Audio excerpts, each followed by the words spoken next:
Skylanders!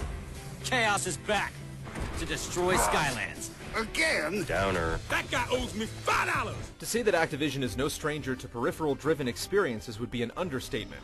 This time, it's trading in the plastic guitars for collectible figures in Skylanders, Spyro's Adventure.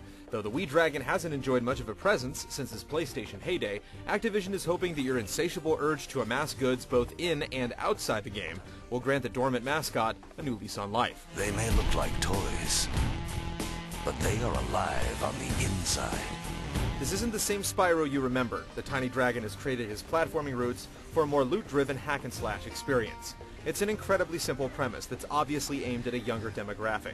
Those looking for a bit more depth will be put off by the basic control scheme and the repetitiveness of bashing your way through wave after wave of enemies or solving dull puzzles. There is some variety in the form of 30-plus characters, but you'll have to pay for any beyond the 3 that are packed in the starter set. Skylanders' most unique element is the way you can change out characters and store your progress on physical figures. You simply place a figure on the surface of the included portal device to make the desired character appear in-game, and you can switch them out on the fly at any time.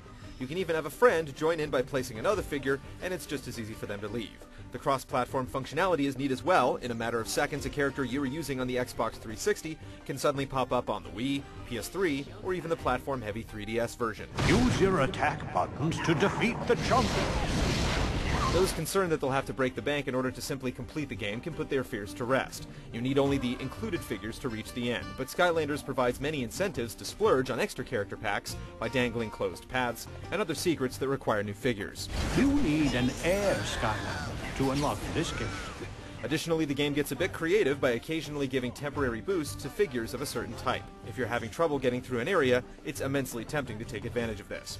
Skylanders of the Earth element are stronger in this zone. Skylanders does the hack and slash thing decently, but at $70 for a starter pack, it isn't cheap, and even less so when you start thinking about buying extra figures.